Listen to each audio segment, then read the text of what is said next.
bonsoir, bonjour, cher matelot. On se retrouve aujourd'hui pour un nouveau John, votre revue d'actualité du mardi et du vendredi, où on voit l'actualité manga, animé, light novel et figurines quand il y a des trucs qui peuvent vous intéresser. Parce que bon, les figurines, il y en a beaucoup qui sortent, donc je fais un tri, je vous lis tout de suite sur ça. Et pas en fonction de mes goûts, je vous lis tout de suite. Ça, voilà. On commence tout de suite avec les premières news niveau animé. C'est avec Jun Inagawa qui lance l'animé Mao Shoujo Magical Girl Destroyer. Avec l'affiche promotionnelle ci-dessous, qui met en scène un héros otaku et une Magical Girl anarchiste qui seront les protagonistes de ce projet. Pour l'instant, on n'en sait pas plus sur ce projet. Voilà. Nous n'avons pas plus sur ce projet. Il y a une preview, que je peux faire ça si vous voulez, mais que ça ne montrera pas grand chose. Voilà. Vous voyez, ça ne montre pas grand chose, c'est inintéressant. La deuxième news concerne l'animé The Great Jelly will not be defeated. En titre, qui est l'adaptation du manga Jami-sama wa Kajuka Kanai de Wakame Kombo. De Wakame Gombo. Et en plus, ça a été révélé que sa diffusion se ferait en deux parties. La première au mois de juillet, et la seconde, nous n'avons pas de date pour l'instant. Il faut à parier qu'elle sortira en janvier 2022. Vous avez l'affiche ci-dessous de l'anime. Et ça sort le 31 juillet, comme je vous le rappelle. Je précise que le manga n'est pas disponible en France. Voilà. Grosso modo, on suit les aventures de la reine des démons qui se réincarne, enfin pas qui se réincarne, qui arrive dans notre monde. C'est un peu comme Atao Sama version féminine, sauf que là, elle perd ses pouvoirs et elle devient une petite fille. Voilà, c'est un peu ça. Et on la suit dans ses aventures. La news suivante concerne l'anime Aquatop of White Sand, dont on sait maintenant désormais la date de sortie. Le premier épisode paraîtra le 8 juillet. Voilà, le 8 juillet, ça paraîtra. Là, je vous montre les personnages.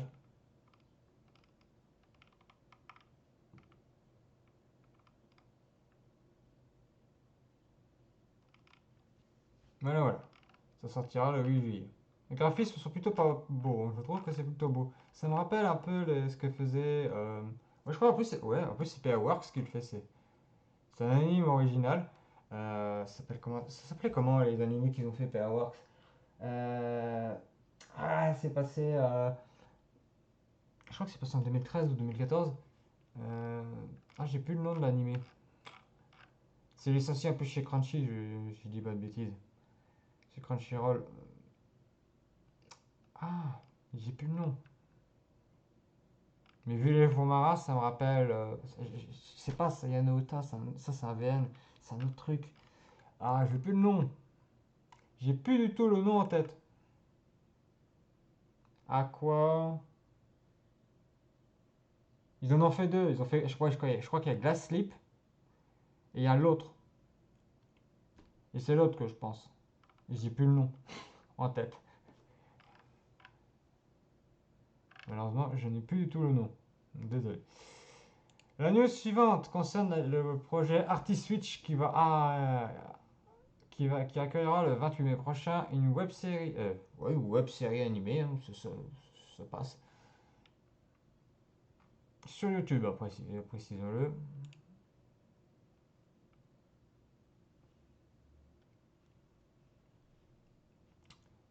Alors, Kazuma Ikeda réalise cet anime chez Sunrise, donc ouais, signé script.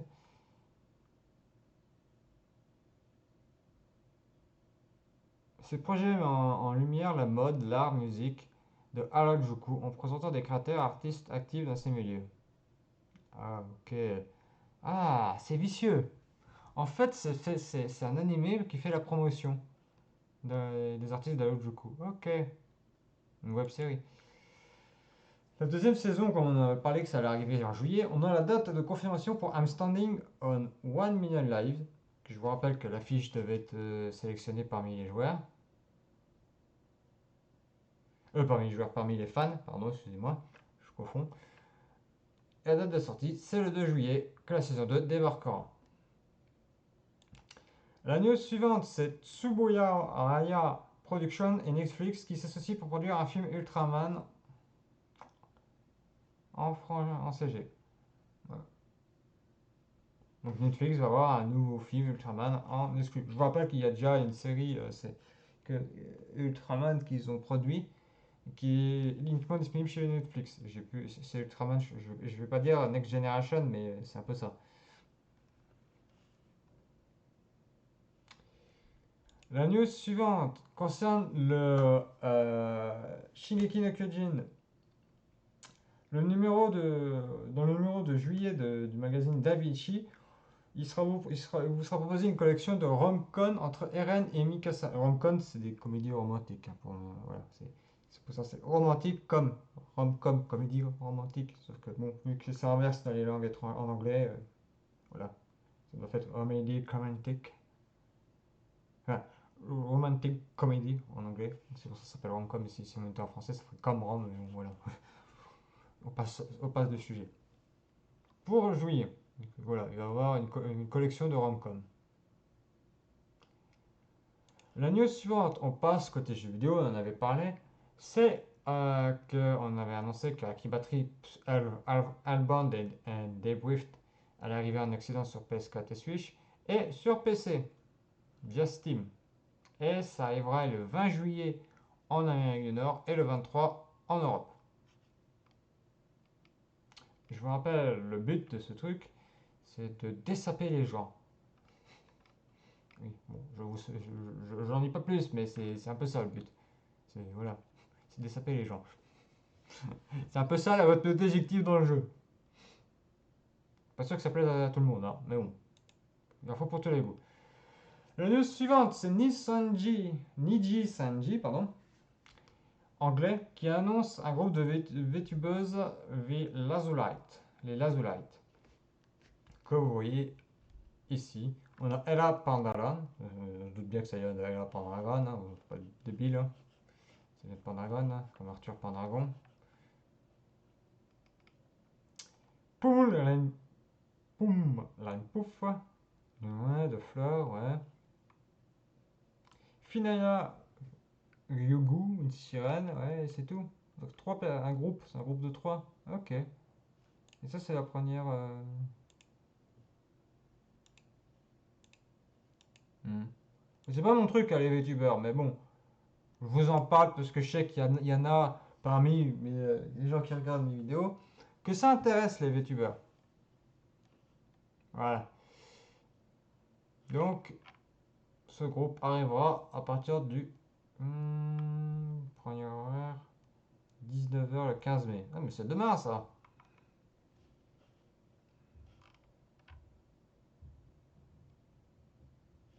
Demain qu'ils vont avoir leur première mise en scène. Ok. La news suivante, on retourne du côté animé, c'est le studio Kala, ceux qui ont fait le dernier Evangelion, ont confirmé qu'ils ont subi des menaces, il y a des intentions criminelles, donc ça veut dire des tentatives de passage à l'acte, à cause du dernier film Evangelion.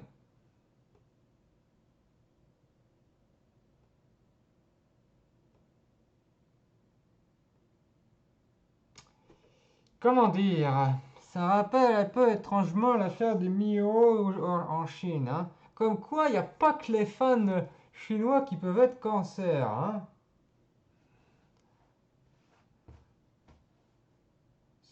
Comme quoi, ça n'a pas de nationalité, les fans de cancer, hein. Contrairement à ce qu'on peut penser. Ça n'a pas de nationalité.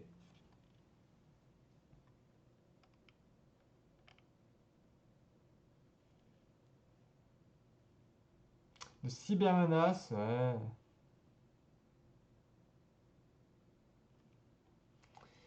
Ouais, bon, c'est des menaces, mais bon, ça n'a pas été si loin quand même que Mio, mais bon, c'est quand même. Ouais,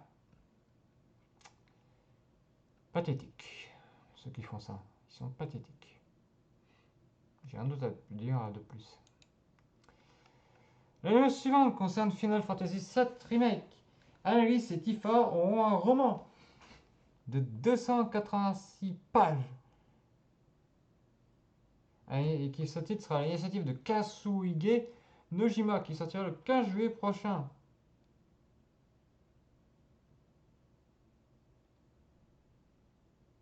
Et ça tournera autour de Tifa et de Aerys. Et il est fort à parier que ce roman puisse débarquer chez nous en France.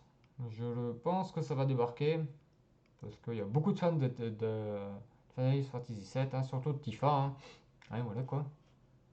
Pour ça, hein, notamment, vous voyez mon curseur. Hein.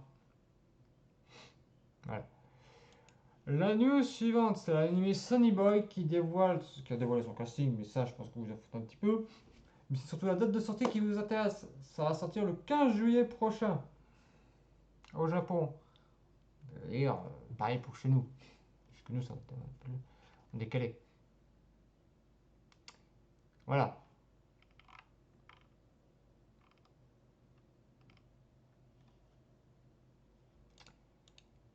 La news suivante concerne.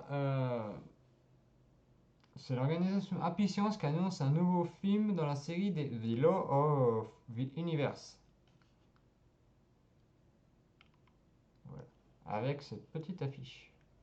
Prévue pour 2021. Pas plus d'infos à ce sujet. La news suivante, ça va faire plaisir aux fans d'Uma Musume, le jeu de Sea Games, qui font Grand Blue Fantasy, qui font euh, euh, Princess Connect Overdrive, qui font. Comment ça s'appelle? Ah, ils font plein de jeux, Sea Games. Enfin bref. Qui a eu droit à deux saisons animées. Et bien, c'est devenu l'un des jeux les plus lucratifs dans le monde sur le mois d'avril. En même temps, moi je suis des Japonais et je vous confirme qu'ils en parlent beaucoup. Ils s'en font dedans. Ça marche très bien. Mais bon, ils disent dans le monde, donc c'est pas que japonais. Le problème, c'est que nous en Europe, on n'a pas ce jeu. Donc, voilà. Donc si c'est dans le monde, c'est peut-être que les Américains ont le jeu. Nous, on l'a pas. Moi, je peux pas le tester. J'ai pas envie j'ai pas très envie de le tester. Hein. Je vous avouerai que c'est pas trop ma cam des filles cheval. La news suivante, c'est le manga Kimiwa 008 des Shun Matsuena qui entre dans son climax. Le climax, je vous rappelle que c'est l'arc, on entre dans l'arc final. Qui a été annoncé être licencié en France. Si je dis pas de bêtises, vous allez me reprendre vite fait parce que j'ai pas les infos en tête sous les yeux là. Je crois que c'est Kurokawa, mais j'ai un gros doute. J'ai un gros doute que c'est un autre. Donc je vais pas dire Kurokawa, mais je mets vie dessus. Enfin bon, il n'est pas encore sur le premier volume n'est pas encore sorti. Il va sortir. Dis tout ça. Voilà. On a plus de 100 chapitres au Japon, si vous voulez une ordre d'idée. Voilà. Voilà pour cette annonce. L'autre annonce, c'est là avec le dernier volume de The Promised Neverland, Kazé va faire un coffret collector pour ce dernier volume au prix de 16,88 €. Et il est disponible, bon, le site, mais il est disponible quand même chez la Fnac, hein, c'est selon ceux qui vont les avoir. Ça contiendra le tome numéro 20, le roman numéro 3, un marque-page en métal et deux bracelets. Bon, c'est un peu faible, mais bon. Je peux pas ça avoir une collector. Mais bon, ça fera plaisir toujours en fan, hein, j'ai envie de dire. Voilà. Toujours dans les annonces manga, c'est Kurokawa qui annonçait avoir acquéri la licence de Wandering Witch, et dont le premier tome paraîtra le 8 juillet 2021, c'est-à-dire cette année, au prix de 7,65 €. Pour ceux qui ne connaissent pas, je vais vous lire le synopsis. Une jeune sorcière vagabonde, Elena, sillonne un monde vaste. Il bigalire l'empire de créatures surprenantes et de civilisations mystérieuses. Suivez ses rencontres et son apprentissage. Découvrez les liens qu'elle tissera au gré de ses voyages. Essayez d'histoires courtes, légères et comiques, ou sombres et tragiques, mais toujours pleines de poésie et de magie. Voilà, là vous voyez. Et ça compte à l'heure actuelle 3 volumes. C'est de Jugi Jilashi, qui est le caractère. Non, Jugi Jirachi, c'est le scénariste. Ika Nanao, c'est le dessinateur. Et Azulu, c'est celui qui a fait les designs des personnages. Voilà. Toujours dans les news, c'est Vega, les éditions Vega, qui a annoncé avoir acquis les droits du manga Lookja de Koji Inada. Alors, Lookja, j'ai dit le titre en bref, mais le titre c'est Lookja, A Story of Steam and Steel. Le synopsis non officiel. C'est bien, c'est non officiel, mais bon. Alors, je vais vous le lire quand même, ça peut-être vous intéresser. En Pologne, la nation fumante, une technologie de pointe ayant appliquée à l'art du combat, les chevaliers sont alors vêtus d'armure à vapeur, participant à un tournoi pour obtenir le titre de Night King.